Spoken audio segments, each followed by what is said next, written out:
So the new video is up on the other channel. If you haven't seen it yet, you should watch that before you watch this. Max Cook reprising his role as regular coffee guy from the Making Espresso video.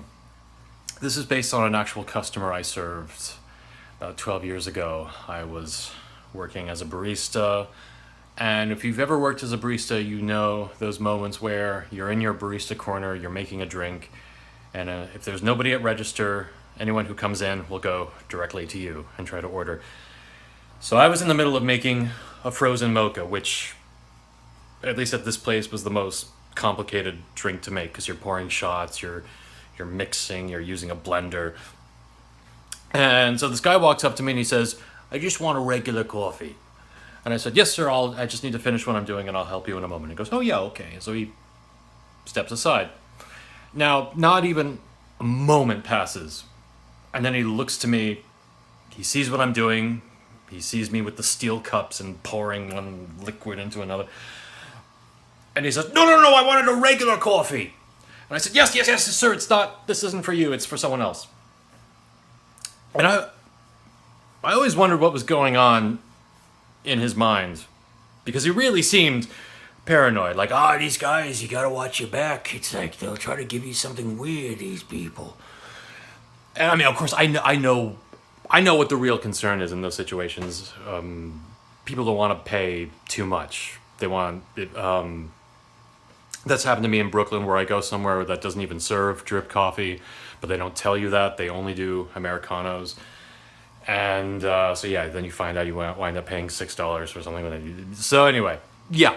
I totally get that, but at the same time, I was trying to imagine the worst case scenario of a guy who just wants a normal coffee, because that would be what happens at the end of that video. That would be the worst case. That's not what you want to happen when you want a normal coffee.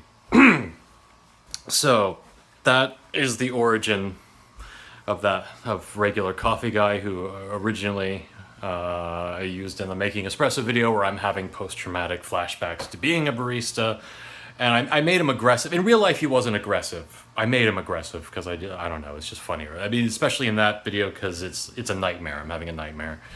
And in this one, he's just playing, I guess it's just the guy from my nightmare transplanted into real life. And it's Max doing it, and Max is hilarious, playing the abrasive, sort of Eddie Pepitone type character.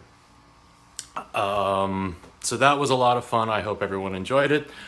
Another thing I wanted to mention is this video falls under the category of videos where on the surface they look very boring, but they have some surreal twist at the end. And this always bugs me, because I always make videos like this, and I don't know what the solution is. Maybe you can help me, because I do this all the time. Because conventional marketing wisdom tells you that if there's anything cool or unique about your video, you have to say what it is. You have to put it in the thumbnail, in the title.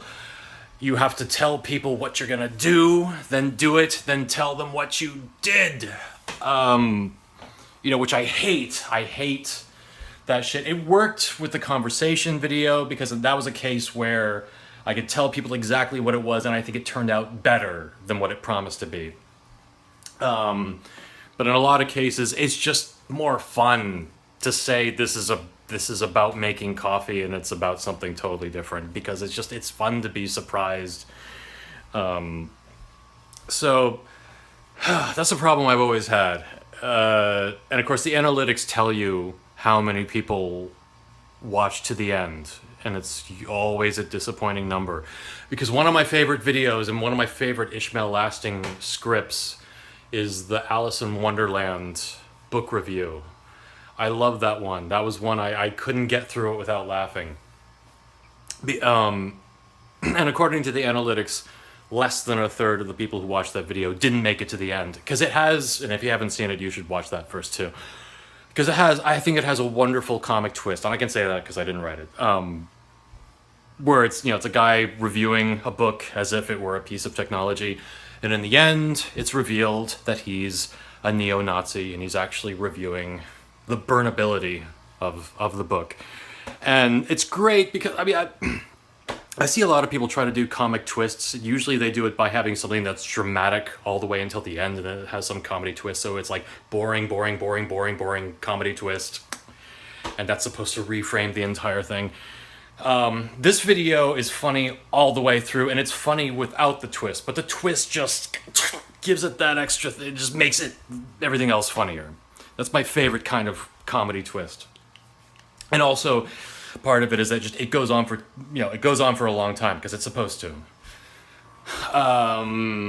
So I love that video, but it's, a lot of people they don't make it to the end because a lot of people, they sample the video, they say, okay, I get the point. No, you don't get the point.